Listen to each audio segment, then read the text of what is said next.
শিখন ও শিক্ষণ নামক যে আমাদের ইউটিউব চ্যানেলটি, তার একটি বিশেষ উদ্দেশ্য হচ্ছে শেখা এবং শেখানো, জানা এবং জানানো। আসলে আমার ছাত্রছাত্রীদের মধ্যে অনেকেই এখন বিভিন্ন স্কুলে পড়াচ্ছেন। তারাই অনেকে এই নতুন যে সিলেবাসভুক্ত হয়েছে একটি ভারতীয় গল্প, এটা থার্ড সেমিস্টারে উচ্চ মাধ্যমিক পর্যায়ে, মানে ক্লাস 12 যারা এবং থার্ড সেমিস্টারে যারা, তাদের পাঠ্য তালিকাভুক্ত রয়েছে একটি ভারতীয় গল্প। ভারতীয় গল্প হিসেবে যে গল্পটি পাঠ্য আছে সেটা হচ্ছে শঙ্কর রাও খারাট, একজন মারাঠি লেখক, মহারাষ্ট্রের মানুষ। তার লেখা একটি গল্প পোটরাজ, এবং যার অনুবাদক হচ্ছেন সুনন্দন চক্রবর্তী। তা এই গল্পটি ভারতীয় গল্প হিসেবে উচ্চ মাধ্যমিকের তৃতীয় সেমিস্টারে, মানে যারা এখন দ্বাদশ শ্রেণীতে পড়ছে, তাদের পাঠ্য তালিকায় অন্তর্ভুক্ত হয়েছে। এবং সেই গল্পটির একটি পাঠ এবং আলোচনা দেবার কথা, আলোচনার জন্য আবেদন আমার ছাত্রছাত্রীরা অনেকে করেছে। এটা যেমন তেমনি যারা এখন এই সিলেবাস পড়ছে বা এই গল্পটি পড়বে, তাদের জন্যও ভাবলাম যে ঠিক আছে, এটা নিয়ে কিছু কথা বলা যায়। তা প্রথমে আমি যেটা করতে চাইছি সেটা হচ্ছে, আমি গল্পটার একটা পাঠ, একদম এই অনুবাদ যে পাঠ, সুনন্দন চক্রবর্তীর করা অনুবাদ, সেই অনুবাদটি আমি প্রথমে পড়ছি। পড়ার পরে তারপরে আমি শঙ্কর রাও খারাটকে নিয়েও কিছু কথা বলবো, সুনন্দন চক্রবর্তীকে নিয়েও কিছু কথা বলবো, এবং সার্বিকভাবে এই গল্পটা যা বললো, মানে যে কথা বলতে চাইলো, গল্পটার মধ্যে যে নিহিতার্থ রয়েছে, গল্প তো একটা আছেই, গল্পের সব থেকে বড় ধর্ম হচ্ছে তাতে গল্প থাকতে হবে, আর ছোট গল্পের তো একটা বিশেষ বৈশিষ্ট্য থাকে, সেটাও আছে কিনা সেটা নিয়ে আমরা পরে কথা বলবো। আগে দেখি এর মধ্যে গল্প কতটা আছে, এবং এই গল্প আমাদেরকে কিসের গল্প বললো, কিসের কাহিনী বললো, তা কি শিক্ষা দিল, বা তা থেকে আদৌ কোনো সামাজিক অবস্থা, পরিস্থিতি বা কোনো দর্শন বেরিয়ে এলো কিনা, বা সার্বিকভাবে এই সাহিত্যের যে মূল্যায়ন, সেটা আমরা করতে চেষ্টা করব। গল্পের নাম পোটরাজ, শঙ্কর রাও খারাট। শেষে গিয়ে অনুবাদকের নাম আছে সুনন্দন চক্রবর্তী। তা আমরা প্রথমেই একটু গল্পটা পড়ে ফেলি, তারপরে সব কথা বলবো। গ্রামের পোটরাজ দামার বাড়ির আবহাওয়া ভারী। সমস্ত জায়গায় কেবল লোকেরা হাঁটুর উপর মাথা রেখে বসে। দামার বউয়ের চোখ জল ভরা, থেকে থেকেই সে শাড়ির আঁচল দিয়ে চোখ মুছছে। পাড়ার বৌঝিরা আসছে, একটুক্ষণ থেকেই চলে যাচ্ছে। মাঝে মাঝেই কেউ না কেউ এসে দৌড়ে দাঁড়াচ্ছে। লোকে এসে শুধোচ্ছে, দুর্পদ পোটরাজ কেমন আছে? এখনো প্রাণটুকু আছে খালি বাবা, করুণ মুখে জবাব দিচ্ছে সে। ভেবো না, ভালো হয়ে যাবে, ভালো হয়ে যাবে। কার্য কেন? সারা গায়ে একই অবস্থা। প্রায় প্রত্যেক বাড়িতেই একজন অন্তত বিছানায়। জানি বাবা, তাও ভয় লাগে। দুর্পদ কারো যাওয়ার সময় হলেই সে যাবে, আর যার সময় হয়নি, যাই রোগ হোক না কেন, সে টিকে যাবে। জানি বাবা ঠিক, কিন্তু বড় কঠিন রোগ। কেউ না বলেছে এখন ঠাকুরের মুখে চাওয়ার সময়, হয়তো এবার মা ঝেঁটিয়ে নিয়ে যাবেন, তার কাছে সকলে সমান। ঠিক এই সময়ে বাড়ির সামনের নিম গাছে একটি কাক চেঁচিয়ে ওঠে। দুর্পদ বলে, এই বাচ্চারা, মার বেজাম্মাটাকে, পোটরাজকে ডাকে দে। কাকটা ডেকেই চলে। দুর্পদের ছেলে তার দিকে ঢিল ছোড়ে, ডাকতে ডাকতেই কাকটা উড়ে পালায়।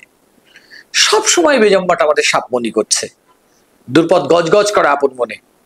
এ হলো আষাঢ় মাস, সারা আকাশ মেঘে ঢাকা, সামনে ছিঁড়ছিড়ে বৃষ্টি পড়ছে, মাটি কাদায় আঠাল হয়ে এলো, গুমোট, গাছের পাতা একটুও নড়ছে না, স্থির। তা থেকে ফোঁটায় ফোঁটায় জল ঝরছে। দামার বাড়ির দরজায় একটা কুকুর টানা চিৎকার জুড়ে দিলে শুনে দূরপথের প্রাণ শুকোয়। সেই আওয়াজের উপর দিয়ে সে চেঁচায়, হে ভগবান, গোড় দেয় না কেন কুত্তাটাকে? ছেড়ে দাও, ভবিষ্যতের কথা বলছে গো। দূরপথের পাশে বসা বউটি বলে ওঠে। তখন দূরপথের অন্য পাশে বসা বঞ্চলা বলে, দূর্পা, মারি আইয়ের যাত্রায় গিয়েছিলি তো? যেতে ভুলি কি করে? তা বলিনি, ভাবলাম এই বিপদের সময় যদি ভুলে গিয়ে থাকিস। না মেয়ে, মা যদি দয়াও হন, তাকে তো কিছু দিতেই হবে। ছাড় তো, হঠাৎ কথাটা মাথায় এলো, বলে ফেললাম। সব দেবতার মধ্যে ওরে তুচ্ছি করি কার সাধ্যে কি? ওরে কেউ হেলা করেছে কি টেরটি পেয়েছে? ক্রোধ তেনার বন্দনার বাইরে। ওরে তুষ্ট রেখে ভালো করেছিস, এবার সে ভালো হয়ে যাবে। মেয়েটি দূরপথের মুখে তাকিয়ে যোগ করে, এই দেখো, কাঁদিস কেন? কাঁদলে অমঙ্গল হয়। দূর্পা, তোর স্বামীর কিছু হবে না রে, মা ওকে দেখবেন। সে তো বটেই, ওর বাপ মা মায়ের কাছে মানত করেছিল ওকে, সেজন্যই তো পোটরাজ। বঞ্চলাবাই বলে, তাহলে এই তো বুঝেছ, দামা হলে গিয়ে মায়ের পোটরাজ, তার ভক্ত। নিত্যি তার পুজো করে। মা কি তার ভক্তকে ভালোবাসেন না? তার রোষে সে পড়ে কি করে? ব্যাপারটা কি উনি কি দেখতে পান না? এই ঘরে ছোট ছেলেপিলে রয়েছে। দূর্পা বলতে শুরু করে, এসব কথাই মনে জেগেছে গো। হে মা, তোমার রোষে পড়লাম কেন? এ বাড়িতে ঢোকায় স্তক মঙ্গলবারে শুক্রবারে তোমার নামে উপোস করেছি। হে মা, বছর বছর তোমার যাত্রা করি, তোমায় দুধে দইয়ে চান করাই, সবুজ শাড়ি পরাই, কপালে হলুদ কুমকুম দিই, তোমার সম্মুখে ভোগ দিই, নারকেল দিই। প্রতি আষাঢ়ে অমাবস্যায় তোমার সামনে স্নানের পর ভেজা শাড়িতে গড়ান দিই। বছর বছর যেমন পারি তোমায় দিই। ছাগল দিতে না পারলে কুকরো দিই, তোমার দরে রক্তের ছড়া দিই। মা, এ বাড়িতে যেদিন থেকে বউ হয়ে এসেছি তোমার সামনে পিদিম দিয়েছি। কখনো তোমার আধার রেখেছি বলো মা? তোমার এত ভক্তি করি, তবু আমার কপালে এমন কেন মা? মা, তোমার লীলে বুঝি না। দূরপথ বলেই চলে, তার গলায় আরতি। শেষে মারি আইয়ের মন্দিরের দিকে মুখ করে হাত জোর করে সে প্রার্থনা করে, দেবী, আমি কি কোনো ভুল করেছি? কি ভুল করেছি? ভুল করে থাকলে শাস্তি দাও, কিন্তু আমার স্বামীকে বাঁচাও। তার হাগা বমি বন্ধ করে তাকে ভালো করো মা। আবহাওয়া থমথমে, গায়ের সর্বত্র কান্না আর চিৎকারের আওয়াজ। আর দূরপথের বাড়ির বাইরের নিম গাছে বসে একটি কাক ডাকছে। শুনে তার হাত পা স্থির। রাতে একটা ফেউ বাড়ির চারদিকে চক্কর দিতে দিতে তীক্ষ্ণ চিৎকারে অন্ধকারকে চেরে, আর দূরপথের বুকের ধুকধুকি পলকের জন্য থমকায়। তারপর নতুন দিন হয়। আকাশে মেঘ ঘন করে আসে, চারদিক অন্ধকার, খা খা লাগে। সামনে বৃষ্টি পড়ছে, সূর্য উঁচু হয়ে যায়, কিন্তু মেঘের জন্যে চোখে পড়ে না। এমন সময় গায়ের মোড়ল আর তার চেলা দুয়ারে আসে, চেঁচিয়ে বলে, দামা বাড়ি আছো নাকি দামা? পোটরাজের বাড়ির ভেতর থেকে কোনো জবাব আসে না, এমনকি ফিসফিসানিও না। তাতে মোড়ল গলা চড়ায়, ওহে দামা, পোটরাজ বাড়ি আছে? শেষ পর্যন্ত কেউ একজন উকি মারে এবং লোক চারজনকে দেখে বলে, গ্রামমণ্ডলের লোকেরা এসেছে গো। বঞ্চলাবাই বলে, সে তো সত্যি, পোটরাজ কেমন আছে দেখতে লোক তো আসবেই। 3 দিন হয়ে গেল পোটরাজ রোদে বেরোয় না। তাছাড়া প্রায় সব বাড়িতেই একজন করে বিছানায়। কে যে কাকে বলে, কে কি বলবে, কেই জানে না আজ তার কপালে কি ঘটবে। তা ঠিক, তাও সবাই অন্যকে জিজ্ঞেস করে। ভুলো না, দামা গায়ের পোটরাজ। তার এখন যখন মা খেল শুরু করেছেন, যেই তার সামনে পড়বে সেই তার কোপে পড়বে। তাই এই দরে লোককে আসতে হবেই। মেয়েরা যখন কথা বলছিল, দূরপথ দরজার কাছে গেল। বাইরে আস্তে আস্তে আঁচল দিয়ে চোখ মুছলো দূরপথ। মোড়লের সামনে দাঁড়িয়ে মাথা ঝুঁকি বলল, পেন্নাম হই। তার অবস্থা দেখে মোড়ল শুধলো, দামা কোথায় কদিন? ঘরে বিছানায়। বিছানায় কেন? মায়ের দয়া বলতে গিয়ে সে কেঁদে ফেলে, মুখ ঢাকে সে। বলো কি, মা নিজের ভক্তকেই হেনেছেন? মোড়ল অবাক হয়। আরেকজন বলে, নয় কেন, মানুষ তো সে। তা ঠিক, কিন্তু তার সকাল সাজ মায়ের ছায়ায় বসবাস। কিন্তু দেবীর চক্কর যখন শুরু হয়েছে, কে যে কোপে পড়বে আর কে পড়বে না তার ঠিক নেই। তা ঠিক, মোড়ল বলে। তারপর দুর্পদের দিকে ঘুরে তাকায়। দুর্পদ, আমাদের আরেকবার যাত্রা করতেই হবে। হ্যাঁ, করতেই হবে, মাকে খুশি করতেই হবে। কান্নার ফাঁকে ফাঁকে বলে দুর্পদ, কিন্তু আমাদের সেবাইতকে না হলে যাত্রা করা যাবে কি করে? ঠিক, কিন্তু মরদটা আমার পড়ে আছে যে। দুর্পদ মাকে গায়ের সীমানায় নিয়ে যেতে হবেই। ঠিক, না হলে মার চক্কর গায়ের উপর থেকে কাটবে না। আর একজন যোগ করে, তাই দেবীকে মিছিল করে গায়ের সীমানার বাইরে রেখে আসতে হবে। তো জানি, কিন্তু পোটরাজ যে বিছানায় পড়ে আছে, কি করে করবে? মোড়ল এই কথা বলতে দুর্পদ বললে, যদি শুধু পোটরাজ বিছানায় পড়ে থাকে, সারা গা যাত্রায় যাবে না কেন? কেন? তা কি করে হয়? সে হলো দেবীর পোটরাজ, তাকে ছাড়া যাত্রা হবে কি করে? তা অবশ্য ঠিক, কিন্তু সে তো উঠতেই পারছে না, নড়তেই পারছে না। দুর্পদ এই কথা বলতে গাঁও বুড়োরা নিজেদের মধ্যে সলায় লাগলো। হঠাৎ মোড়লের মাথায় একটা কথা খেললো, আরে তোর বড় ছেলে তো বাড়িতেই আছে, আছে না? ওই হাই স্কুলে পড়ছে এখন যে ছেলেটা, হ্যাঁ আছে, ওর কথাই বলছি। হ্যাঁ, বাড়িতেই বসে আছে। তা ওর বাবার জায়গায় যদি ও যাত্রাটা করে তো ক্ষতি কি? অতটুকু বাচ্চা পারবে কি? ওকে কি এখনই পোটরাজ বলা যায়? পোটরাজ যদি নাও হয়, এখন ওকেই পোটরাজ বলে ধরতে হবে। ওর বাবা না থাকলে তোর বাড়িতে তো একজন পোটরাজ থাকতে হবেই। তা তো হবেই, কিন্তু শুধু বাক্যিতে কি পোটরাজ হয়? তার জন্য দরকার যাত্রা করা। তাছাড়া দেবীর কাছে কিছু একটা মানত করাও দরকার। করুক না, ও কি এসে যায়? তাছাড়া গায়ের জন্য একজন পোটরাজ তো দরকারই। দুর্পদের বড় ছেলে আনন্দ সব কথাই শুনতে পেলে। সে যতই শোনে ততই ঘামে। বাকিটা জীবন দেবীকে পিছে করে বয়ে বেড়াতে হবে ভাবতেই তার রাগ হতে থাকলো।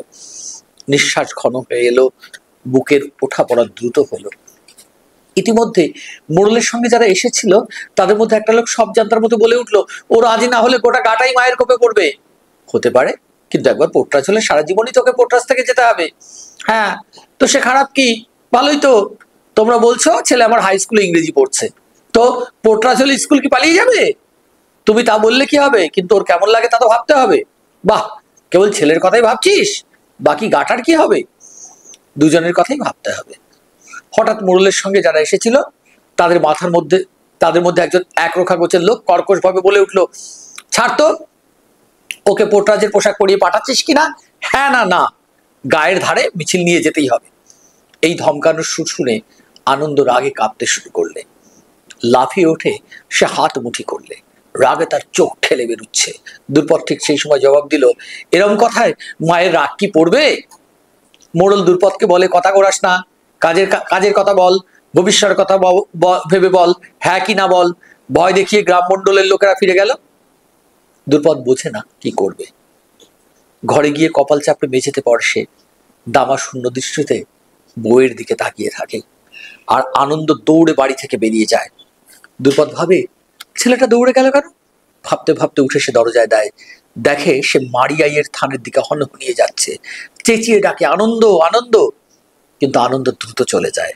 সেদিন অনেক রাত্রে সে বাড়ি ফিরে আসে। তাকে দেখে মনে হয় কোনো একটা ঘোরের মধ্যে আছে। রাত্রি যায়, সকাল আসে। সূর্য উঠলে সে চুপচাপ কাছের নদীতে চান করতে যায়। চান সেরে ধীরে ধীরে বাড়ি ফিরে বাবার পাশে এসে বসে। বাড়িতে তখনও যারা আছে তাদের কথা শোনে সে, মন দিয়ে শোনে। শুনেছ শুনেছ, মা নিজের গায়ের ধারে গিয়ে বসে আছেন। হা ভগবান, গেলেন কি করে? বলিস কি রে, গেলেন কি করে? দেবতা তো আজ এখানে কাল ওখানে, বিশ্ব সংসার ওনারই হাতে। ঠিক কথা, দেবীর লীলা পেত্তয় যায় না। যা বলিস বল। দেখে মনে হলো মা খুশিতে বসে। নতুন একটা সবুজ শাড়ি পরেছেন, গলায় অনেকগুলো সবুজ বালা দিয়ে তৈরি একটা নতুন হার, রূপোর চক্ষু সামনে চেয়ে আছে। তাই কি খালি, সারা গা সেখানে ভেঙে পড়েছে। দুর্পদ মাঝে এসে পড়ে। সত্যি সত্যি নাকি? তার এখনো সন্দেহ যায়নি। সত্যি তো বটেই, মা নিজেই গায়ের ধারে চলে গেছেন, বসার জায়গাটাও নিজে বেঁচেছেন। গায়ের লোকের বিশ্বাস দেবীর চক্কর এবার কেটে যাবে। ঠিক এতেই বোঝা যায় দামাকে দেবী কি চোখে দেখেন। পোটরাজ বটে, বলেছ তাই দুর্পদের আর খুশি ধরে না। লোকে বলছে বটে দামার ভক্তির জন্যই মা গায়ের ধারে গেছেন। লোকে বলছে দামা বড় পুণ্যবান। দামা যে এতক্ষণ মরার মতো শূন্য চোখে শুয়েছিল, শুনতে পেল, দেহে যেন সে বল ফিরে পেল। উঠে বসে জল চাইল সে। খুব তেষ্টা পেয়েছে, এইভাবে জল খেলো, তারপর একটু গরম ভাতের পায়েস খেলো, বেশ ভালো বোধ করতে লাগলো সে। তাকে উঠে বসতে দেখে দুর্পদ একটু ঠান্ডা হলো। তার স্বামী হঠাৎ খাড়া হয়ে উঠেছে, এবার বেশ লাগছে তার। আকাশের দিকে স্পষ্টই ভক্তি চোখে তাকিয়ে সে হাত জোর করলে। হতে পারে, কিন্তু সকাল সাজ দেবীর ছায়ায় বাস, সে কথাটি। তার দেবীর চক্কর যখন শুরু হয়েছে, কে তার কোপে পড়বে ঠিক কি পরে ঠিক কি, সে তো বটেই। সবাই থালায় নারকোল আর নিবোধ নিয়ে গায়ের ধারে চলেছে। যে কোনো জায়গা থেকে পুজোর আওয়াজ শুনতে পাবে, সবাই খুশি। ইতিমধ্যে মিছিল দামা পোটরাজের বাড়ির সামনে পৌঁছয়, ঢাক বাজছে, ঘন্টা বাজছে, গান হচ্ছে, দেবীর পুজো সেরে মিছিল ফিরছে। ভক্তরা উল্লাসে চেঁচিয়ে ওঠে, মারিয়াই কি জয়। উল্লাসের চিৎকার শুনে দামার হাতে পায়ে বল ফিরে আসে। তার মনে হয় ফের শরীরে রক্ত চলাচল শুরু হলো। উঠে সে আস্তে আস্তে দরজায় এসে দাঁড়ায়। দরজার কাঠে ভর দিয়ে দাঁড়িয়ে থাকে। পুরো মিছিলটা এখন তার বাড়ির সামনে। নারী পুরুষের কণ্ঠ থেকে নিঃসৃত হয় উল্লাসধ্বনি, মারিয়াই কি জয়, দামা পোটরাজ কি জয়। সেই চিৎকারে দামার মুখ আলো হয়ে যায়। তারপর মিছিল থেকে একজন এগিয়ে এসে তার গলায় হলুদ ফুলের মালা পরিয়ে দেয়, আর আবার সকলে তার নামে জয়ধ্বনি দেয়, দামা পোটরাজ কি জয়। আনন্দ দরজায় এসে দাঁড়িয়েছিল। অন্যমনস্কভাবে সে মিছিলটাকে লক্ষ্য করে। তার মুখ শক্ত হয়ে যায়। মিছিল গায়ের দিকে যায়, দামা ঘরে ঢুকে আসে। দুর্পদ বাইরে দাঁড়িয়ে থাকে, তার মুখ থেকে আলো ঠিকরে পড়ছে। আনন্দ মায়ের কাছে এসে ফিসফিস করে বলে, মা, মারি আইকে আমি গায়ের ধারে রেখে এসেছি। চমকে ওঠে দুর্পদ, গভীর আতঙ্কে জিজ্ঞেস করে, সত্যি সত্যি করেছিস নাকি বাবা? হ্যাঁ মা, মিছিলকে গায়ের ধারে নিতেই হবে, তাই না? আনন্দের কথা শুনে দুর্পদের মাথা নেমে আসে, পা কাঁপে। ছেলেকে হঠাৎ কাছে টেনে কাঁপা কাঁপা গলায় বলে, আনন্দ, ভুলিস না, কখনো কাউকে বলবি না, আমার মাথা দিব্যি, কাউকে না। এই বলে তাকে আবার জড়িয়ে ধরে। এবার হাসে আনন্দ। এবার আমরা এই গল্পের পাঠ শেষ হলো। এবার আমরা বলতেই পারি শঙ্কররাও খাড়াট সত্যি সত্যি আমাদেরকে একটা দারুণ গল্প উপহার দিয়েছেন। এবং আমরা যদি তার জীবনের কথা ভাবি, তার জীবনকে একটু অবলোকন করি, দেখতে চেষ্টা করি, তাহলে এটা অনুধাবন করব যে কতটা তার নিজের অভিজ্ঞতা লব্ধ এই গল্প। আমরা যার লেখা গল্পটি পড়লাম সেই শঙ্কররাও খাড়াট। তার সম্পর্কে এই উচ্চ মাধ্যমিক শিক্ষা সংসদের যে বই গ্রন্থ, তাতেই যে কথাটুকু বলা হয়েছে সেটুকু আমরা একটু দেখি। যে 11ই জুলাই 1921 তার জন্ম এবং তার তিরোধান 9 এপ্রিল 2001। 80 বছরের দীর্ঘ জীবন তিনি লাভ করেছিলেন। তিনি জন্মগ্রহণ করেছিলেন মহারাষ্ট্রে। তার সম্পূর্ণ নাম শঙ্কররাও রামচন্দ্র খাড়াট। প্রাপ্তবয়স্ক হওয়ার পর তিনি বৌদ্ধ ধর্ম গ্রহণ করেন। তিনি ডক্টর B.R. আম্বেদকরের সঙ্গে যুক্ত ছিলেন এবং তিনি মারাঠওয়াড়া বিশ্ববিদ্যালয়ের উপাচার্য হিসেবে কয়েক বছর দায়িত্ব পালন করেন। তার লেখায় মূলত দলিত সম্প্রদায়ের মানুষের জীবনের কথা প্রকাশ পেয়েছে। জীবদ্দশায় খাড়াট 6টি উপন্যাস, 8টি ছোট গল্পের সংগ্রহ, একটি আত্মজীবনী এবং বেশ কয়েকটি অকল্প কাহিনীমূলক বই লিখেছিলেন, যার সবকটি দলিত সংগ্রামের জন্য গুরুত্বপূর্ণ বিষয়গুলিকে কেন্দ্র করে। তার সবচেয়ে বিখ্যাত রচনা তরাল অন্তরাল, একটি আত্মজীবনীমূলক উপন্যাস, প্রথম প্রকাশিত হয়েছিল 1881 সালে। তার অকাল্পনিক ঐতিহাসিক রচনার মধ্যে মহারাষ্ট্রতিল মহারাঞ্চ ইতিহাস, মহারাষ্ট্রে মহারদের ইতিহাস অন্যতম। আমরা দেখলাম যে এই শঙ্কররাও খাড়াট আসলে নিজে মহা সম্প্রদায়ের মানুষ। কাজেই আমরা যাদেরকে দলিত সম্প্রদায় বলি, অস্পৃশ্য সম্প্রদায় বলি, সেই সম্প্রদায়ের অন্তর্ভুক্ত হয়ে সেই সম্প্রদায়ে জন্মগ্রহণ করবার পরেও তিনি যেমন করে শিক্ষার সর্বোচ্চ স্তরে পৌঁছেছিলেন, একটি বিশ্ববিদ্যালয়ের উপাচার্যের দায়িত্ব পালন করেছেন, এবং সব থেকে বড় কথা হচ্ছে ডক্টর B.R. আম্বেদকর, যিনি ভারতবর্ষের সংবিধানের প্রণেতা এবং তা পৃথিবীর অন্যতম শ্রেষ্ঠ সংবিধান, লিখিত সংবিধান, নিদর্শন ভারতীয় সংবিধান, এবং সেই B.R. আম্বেদকরের স্নেহধন্য ছিলেন এবং B.R. আম্বেদকরের আহ্বানেই তিনি সাহিত্য রচনা করেন এরকম কথা জানা যায়। তাই এই শঙ্কররাও খরাটের এই গল্পটি পড়তে পড়তেও আমাদের মনে হচ্ছিল যথার্থভাবেই একটি সম্প্রদায় যাদের বিশ্বাস এবং যাপন এবং তার মধ্যে থেকে একজন বালকের যে আত্মমর্যাদা, শুভবোধ এবং যৌক্তিক পদক্ষেপ সবকিছু মিলিয়েই আমরা দেখি যখন এই গল্প যিনি লিখেছেন সেই শঙ্কররাও খরাট, তার একটি রচনা যেটাকে আমরা বলছি তরল অন্তরাল, এটি একটি আত্মজীবনীমূলক উপন্যাস। এবং এই উপন্যাসের শুরুতে যে কথা লেখক বলেছিলেন তার একটু উদ্ধৃতি আমি পড়ছি। এইটা না, এই উদ্ধৃতিটুকু আমাদের অনেকটাই খরাটকে বুঝতে সাহায্য করবে। তিনি লিখছেন, তরল অন্তরাল আমার আত্মজীবনী।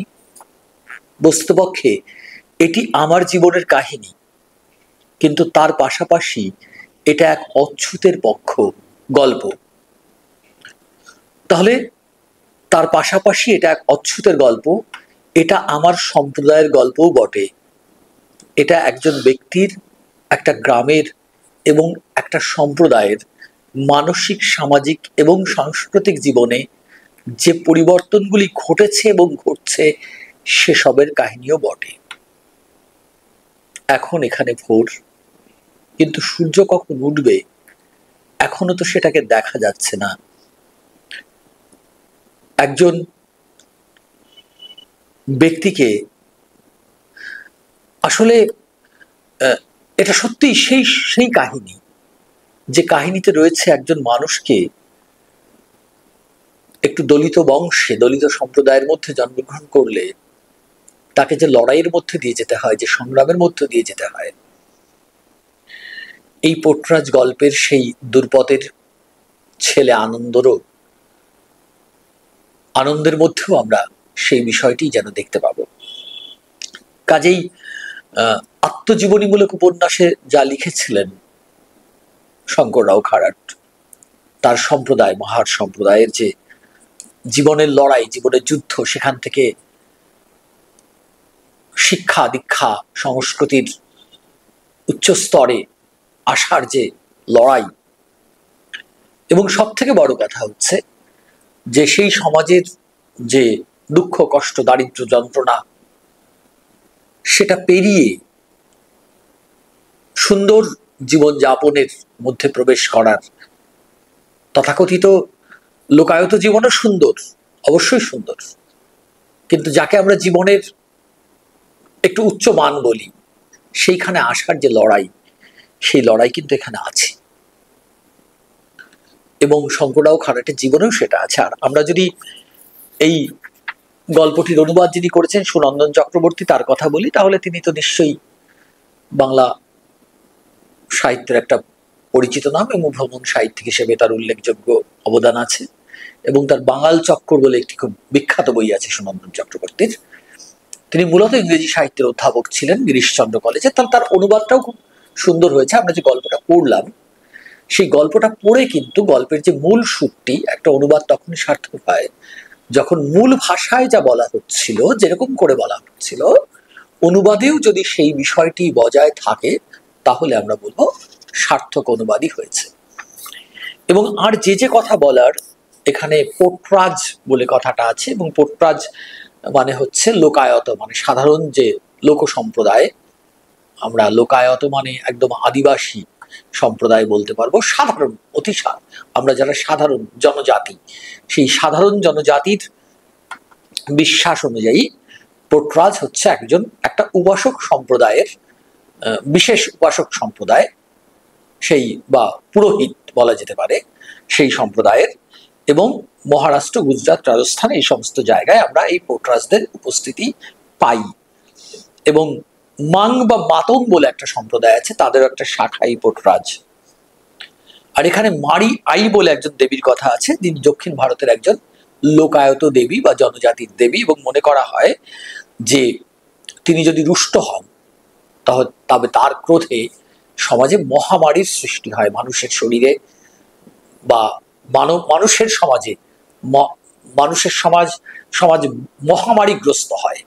আমরা মহামারী অতিমারীর সঙ্গে পরিচিত, মানে এমন একটা রোগ, কলেরা, ডায়রিয়া সমস্ত কিছু ছড়িয়ে পড়ল, ভেদ বমি, তারপরে এইগুলো আর কি, মানুষের যে পেট খারাপ হলো, ভীষণ রকম ভাবে অস্বস্তি বোধ করলো এবং বমি হচ্ছে, মানে শরীরের যে ক্রিয়া, খাদ্য গ্রহণ এবং তার হজমের যে প্রক্রিয়া, সেটা প্রচন্ড রকম ভাবে বিঘ্নিত হচ্ছে, ডিস্টার্ব হচ্ছে। এরকম সময়ে কলেরাও এরকম একটা মহামারী আমরা জানি। তা এই দেবীর ক্রোধে সেই মহামারী হয় এবং আমরা যদি মনে করি যে সেই দেবীকে তাহলে তুষ্ট করার জন্য তার প্রতি মানত করতে হয় এবং বিভিন্ন যে লোকাচার, আচার আচরণ, ব্রত অনুষ্ঠান সেগুলো পালন করতে হয় এবং মানত হচ্ছে মনোবাঞ্ছা পূরণের জন্য দেবীকে কিছু নিবেদন করা। তাহলে আমরা এই গল্পে প্রথম থেকে যে ব্যাপারটা আমরা খেয়াল করলাম, আমরা দেখতে পাচ্ছি কি যে এই গল্পের পোটরাজ দামা, মানে যে হচ্ছে এই মারি আইয়ের উপাসক, মারি আই যে দেবী, মহামারীর দেবী, তার যে উপাসক, এবং তিনি নিশ্চয়ই মহামারী মুক্ত যদি থাকে, মানুষ যদি সুস্থ থাকে, ভালো থাকে, তাহলে তার মঙ্গল হয়, উন্নয়ন হয়, সে ভালো থাকে, সে আনন্দে থাকে। তাহলে এই মানুষের জীবনের রক্ষাকর্তা যে মারি আই, তাকে তুষ্ট করলে ভালো থাকা যায়, সেই মারি আইয়ের উপাসক হচ্ছে পোটরাজ দামা। এবং সে যেহেতু উপাসক সম্প্রদায়ভুক্ত, তাই তাকে পোটরাজ বলা হচ্ছে। এবং পোটরাজ একটা বিশেষ উপাধি, দেবীর সেবায়িত।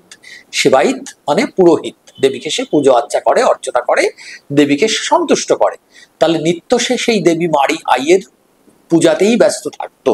এই দামা যে অসুস্থ আমরা দেখতে পাচ্ছি এই গল্পে, এবং যার স্ত্রী হচ্ছে দুর্পদ, এবং সে অসুস্থ হয়ে ঘরে পড়ে আছে, এবং তার স্ত্রী এবং আশেপাশের যে কিছু মহিলা, তাদেরকে দেখা যাচ্ছে যে তারা তার বাড়িতে আছে এবং অনেকেই বসে আছে, মাথায় হাত দিয়া হাঁটুর উপর মাথা রেখে বসে আছে সবাই, মানে সবাই খুব কষ্টে আছে, দুঃখে আছে যে যে হচ্ছে মহামারীর দেবীর উপাসনা করে দেবীকে তুষ্ট করে রেখেছে, তাকেই দেবী, এই রোগ তাকে আক্রমণ করেছে, মহামারী রোগে সে আক্রান্ত হয়েছে এবং সেটাই হচ্ছে সবাই চিন্তিত। যাই হোক, গ্রামের মোড়ল এলো এবং মোড়ল আসার পরে যখন দেখা গেল যে আরো কয়েকটা কথা এখানে এসেছে, কাকের ডাক, কর্কশ চিৎকার শুনতে পাচ্ছি আমরা, কুকুরের ডাক শুনতে পাচ্ছি, ফেউ শিয়ালের চিৎকার শুনতে পাচ্ছি বাড়ি জুড়ে। মানে এই প্রাকৃতিক প্রাণীদের মধ্যে যে অশনি সংকেত বা বিপদের যে ইঙ্গিত, সেই প্রাকৃতিক প্রাণীদের শব্দ শোনা যাচ্ছে। এবং আমরা গ্রামের মানুষ যেমন করে, দুর্পদ তেমন ওই সাপবন্দি করছে, কাকটাকে তাড়াচ্ছে, কুকুরটাকে তাড়াচ্ছে, ফেউটাকে ভালো চোখে দেখছে না। তাই এরকম অবস্থার মধ্যে দিয়ে গ্রামের মোড়ল এসেছে এবং যারা খুব অতিরিক্ত বিশ্বাস করে সমস্ত কিছু, তারা মনে করে যে মারি আইয়ের কে আমাদের তুষ্ট করতে হবে। গ্রামের মোড়ল এসে নিদান দেয় যে মারি আইকে তুষ্ট করতে হবে এবং তাকে নিয়ে একটা যাত্রা করতে হবে, মানে মারি আইকে নিয়ে মিছিল করে সেই মারি আইয়ের যে বিগ্রহ বা তাকে কোনোভাবে গ্রামের বাইরে যদি তাকে রেখে আসা যায় যত্নে, তাহলে কিন্তু এই মহামারী থেকে গ্রামটি বাঁচবে, রোষ থেকে বাঁচবে। এবং এই কাজটা আমাদের করতে হবে। কেন করতে হবে এবং শেষ পর্যন্ত যে তাহলে কেমন করে হবে, যে পুরোহিতই যদি আমাদের না থাকে, তাহলে দেবীর যাত্রা, দেবীকে নিয়ে এই আচার অনুষ্ঠান আয়োজন, এগুলো কেমন করে করা হবে, এটা ভাবা হচ্ছে। তখন মোড়লরা তখন দুর্পদকে অনেকটা বাধ্যই করে যাতে দুর্পদের ছেলে আনন্দ, সে যাতে এই পোটরাজের ভূমিকা গ্রহণ করে এবং সে যাতে পোটরাজের সেবায়িত হয়, এবং তাকে সামনে রেখেই আমরা এইভাবে দেবীকে নিয়ে মিছিল করে, এখনো আমরা দেখি ঠাকুর দেবতাকে নিয়ে মিছিল অনেক সময় হয়, যারা খুব বিশ্বাসী মানুষ, মিছিল করে সেই দেবতাকে রেখে আসা হবে গ্রামের বাইরে। এবং আনন্দ, সে স্কুলে পড়ছিল, সে ইংরেজি পড়ে আমরা বুঝতে পারছি, সে আধুনিক শিক্ষায় শিক্ষিত হচ্ছিল। আনন্দ কিন্তু এই বিষয়টিকে একদম পছন্দ করেনি এবং আনন্দের কিন্তু একটা রাগ হয়, বরং গ্রামের মোড়ল বা যারা এই গ্রামের নিদান দিল এই কাজের, এবং আনন্দ যেটা একটা কাজ করলো, সে কিন্তু তার বাড়িতেই এই আহ, দেবী মারি আইয়ের যে থান ছিল, যে বিগ্রহ ছিল, সে একদম সেই বিগ্রহকে সবার অন্তরালে সে গ্রামের বাইরে গিয়ে রেখে এলো, একদম সাজিয়ে গুছিয়ে রেখে এলো। এবং তারপরে দেখা গেল যে অলৌকিকভাবে পোর্টরাজ দামা সে সুস্থ হয়ে উঠলো। এবং যে যখন সুস্থ হলো তখন গ্রামের লোকজন, যেহেতু তারা হঠাৎ করে আবিষ্কার করেছিল যে গ্রামের বাইরে চলে গেছে মারিয়াই, গ্রামের বাইরে গিয়ে তিনি অবস্থান করছেন, মারিয়াই বোধহয় নিজে নিজেই গ্রামের মানুষের ভালোর জন্য গ্রামের বাইরে চলে গেছেন, এবং তিনি চলে গেছেন আনন্দে আছেন বলেই মানুষের ভালো হবে। এবং সেই সূত্রেই অলৌকিকভাবে আমরা এই গল্পকার দেখিয়েছেন যে পোর্টরাজ দামাও সুস্থ হয়ে উঠল। এবার এইগুলো অনেক সময় ঘটে, আমরা অনেক সময় মানত করি মনোবাঞ্ছার জন্যে, দেবতার চরণে অনেক উৎসর্গ করি, দণ্ডি কেটেও দেবতার মন্দিরে যাই, অনেক পুজো আর্চা করি। এই পুজো আর্চা করে আমরা অনেক কিছু চাই, অনেক কিছু কামনা করি, অনেক কিছু প্রার্থনা করি। অসুস্থ হলে দেবতাকে ভজনা করি, ডাকি। হয়তো সেই অসুস্থতা অন্য কোনো কারণেই হয়তো সেরে যায়, তার পেছনে হয়তো বৈজ্ঞানিক কারণ, শারীরবৃত্তীয় কারণ আছে, থাকতে পারে। কিন্তু আমরা যারা বিশ্বাসী মানুষ তারা কিন্তু মনে করি যে এই দেবীর কাছে মানত করেছিলাম বলেই এই রোগটা আমার ভালো হলো বা আমি সুস্থ হলাম, এবং আমার ক্ষেত্রে যেটা ঘটলো, আমি যে আমার জীবনটা যে বেঁচে গেল, তার মানে হচ্ছে এটা ঈশ্বরের একটা অলৌকিক নির্দেশনা। কাজেই এই যে মানুষের লোকবিশ্বাস, পোর্টরাজ দামা কিন্তু শেষ পর্যন্ত এই যে দেবীকে যে বাইরে রেখে এলো, বাস্তবভাবেই আনন্দ বাইরে রেখে এলো। এবং সে যখন তার মাকে বলল যে আমি কিন্তু এটা করেছি, কিন্তু গ্রামের মানুষ কিন্তু সেটা জানতো না। গ্রামের মানুষ জানতো যে সত্যি সত্যিই পোর্টরাজকে কৃপা করেই দেবী স্বইচ্ছায় গ্রামের বাইরে চলে গেছেন, এবং যার ফলেই পোর্টরাজ সুস্থ হয়ে উঠেছে। কিন্তু শেষ পর্যন্ত আমরা যেটা দেখতে পেলাম, আনন্দ কিন্তু তার মাকে জানালো যে আমি কিন্তু রেখে এসেছি। এবং গল্পটার শেষটাও খুব চমৎকার। শেষ পর্যন্ত বলছেন, আনন্দ দরজায় এসে দাঁড়িয়েছিল, অন্যমনস্কভাবে সে মিছিলটাকে লক্ষ্য করে, মানে গ্রামের লোকেরা যেখানে মারি আইয়ের নামে জয়ধ্বনি দিয়ে চিৎকার করে মিছিল করছিল, পোর্টরাজের নামে জয়ধ্বনি দিয়ে চিৎকার করে মিছিল করছিল, তখন সে মিছিলটাকে লক্ষ্য করে, তার মুখ শক্ত হয়ে যায়। কিন্তু সে তো জানে আসল ব্যাপার কি, দেবী কিভাবে বাইরে গেলেন। মিছিল গায়ের দিকে এগোয়, দামা ঘরে ঢুকে আসে, দ্রুপদ বাইরেই দাঁড়িয়ে থাকে, তার মুখ থেকে আলো ঠিকরে পড়ছে। আনন্দ মায়ের কাছে এসে ফিসফিস করে বলে, মা, মারিয়াইকে আমি গায়ের ধারে রেখে এসেছি। চমকে ওঠে দ্রুপদ, গভীর আতঙ্কে জিজ্ঞেস করে, সত্যি সত্যি করেছিস নাকি বাবা? হ্যাঁ মা, মিছিলকে গায়ের ধারে নিতেই হবে, তাই না? আনন্দের কথা শুনে দ্রুপদের মাথা নেমে আসে, পা কাঁপে। ছেলেকে হঠাৎ কাছে টেনে কাঁপা কাঁপা গলায় বলে, আনন্দ, ভুলিস না, কাউকে কখনো বলবি না, আমার মাথার দিব্যি, কাউকে না। এই বলে তাকে আবার জড়িয়ে ধরে। এই যে মা ছেলের সম্পর্ক, ছেলের প্রতি মায়ের যে মমতা, সে কিন্তু গ্রামের মোড়লেরা যখন বলছিল যে আনন্দকেই সেবায়িত হতে হবে, তখন কিন্তু দ্রুপদ সেটা মন থেকে মেনে নিতে চায়নি। এবং তখন কিন্তু মোড়লেরা বরং তাকে শাসিয়েছে যে তোমাদের একার জন্য কি সারা গ্রাম ভুগবে? তার মানে কি, কোনোভাবে আনন্দকেই তারা সেবায়িত হয়ে এই দেবীর যে পুজো আর্চার আয়োজন, মিছিল করে দেবীকে নিয়ে গ্রামের বাইরে রেখে আসার কাজটি তারা কিন্তু জোর করে চাপিয়ে দিচ্ছিল। তাহলে একটা নিম্নবিত্ত, তথাকথিত অস্পৃশ্য বা দলিত সম্প্রদায় বা লোকায়ত যে জীবনযাপন যারা করে, জনজাতি যারা ভুক্ত, তাদের জীবনে বিশ্বাস কেমন, তাদের সমাজ কেমন, সেই সামাজিক চাপ কেমন, সামাজিক বিষয় শৃঙ্খলা মানার দায়বদ্ধতা কেমন, তার সঙ্গে প্রতিনিয়ত জীবনের যে লড়াই এবং তার সঙ্গে যে বিশ্বাস মিলে থাকে, সেই বিশ্বাসের ভেতর থেকে যদি আধুনিক শিক্ষায় কেউ শিক্ষিত হয়ে ওঠে, সেই বালকের লড়াই কেমন এবং সেই লড়াইটা কত দূর হতে পারে, শেষ পর্যন্ত আমরা দেখলাম যে এখানে কিন্তু আনন্দ একটা সাহস সিদ্ধান্ত নিয়েছে। এবং সে কিন্তু খুব সেই সাহস সিদ্ধান্তে নেওয়ার সঙ্গে সঙ্গে তার যে ঘটনাটি ঘটেছে সেটিকে আমরা, গ্রামের লোকেরা অলৌকিক ভাবছে, যারা বিশ্বাসী মানুষ তারা অলৌকিক ভাববে, কিন্তু আমরা মনে করব যে হয়তো বা আনন্দের বাবা পোর্টরাজ দামা কোনো একটা শারীরবৃত্তীয় কারণ বা তার পেছনে একটা কারণ আছে নিশ্চয়ই, সেই কারণে সে সুস্থতার দিকে গেল। কারণ মহামারীতে হয়তোবা সব মানুষ মারা গেলেও 2-4 জন তো বাঁচে, সে হয়তো তাদের দলে ছিল। কিন্তু শেষ পর্যন্ত এই গল্পটায় কিন্তু লেখক যে বিশ্বাসে স্থিত সেই গ্রামের মানুষেরা, সেই বিশ্বাসকে ভঙ্গ করে কোনো কথা বলেননি। তিনি সেই বিশ্বাসটাকেও দেখিয়েছেন, লোকায়ত জীবনের চর্চাটাকেও দেখিয়েছেন, এবং তার ভেতর থেকে একজন ব্যক্তি মানুষের আধুনিক শিক্ষায় শিক্ষিত হয়ে, যুক্তি দ্বারা চালিত হয়ে যে জীবনযাপনের আকাঙ্ক্ষা তাকে দেখিয়েছেন এবং দেখিয়েছেন একটা পরিবার, সেই পারিবারিক কাঠামো, তাতে একজন পিতা অসুস্থ এবং একজন মাতা, তিনি সেই অসুস্থ রোগীর সেবা করছেন এবং গ্রামের লোকের কথার মোকাবিলা করছেন এবং তার মাঝখানে দাঁড়িয়ে তাদের সন্তান, সেই সন্তানের আচরণ, সব মিলিয়েই একটা অসাধারণ, অনন্য সাধারণ গল্প আমরা পেয়েছি এই শঙ্কররাও খারাটের কাছ থেকে, এবং সুনন্দন চক্রবর্তী যথার্থ সুন্দর অনুবাদ করেছেন। এই গল্প পড়তে পড়তেই, টেক্সট পড়তে পড়তেই আমরা বুঝবো যে এই যে লোকায়ত জীবন, সেই লোকায়ত জীবনের ছবিটা কেমন, কি লড়াই, কি সংগ্রাম, কি বিশ্বাস, কি ভালোবাসা, কি স্নেহ, কি পারিবারিক প্রেম, সমস্ত কিছু নিয়েই একটা অদ্ভুত অনন্য জীবনের ছবি আমরা এখানে পেয়েছি। ধন্যবাদ সকলকে।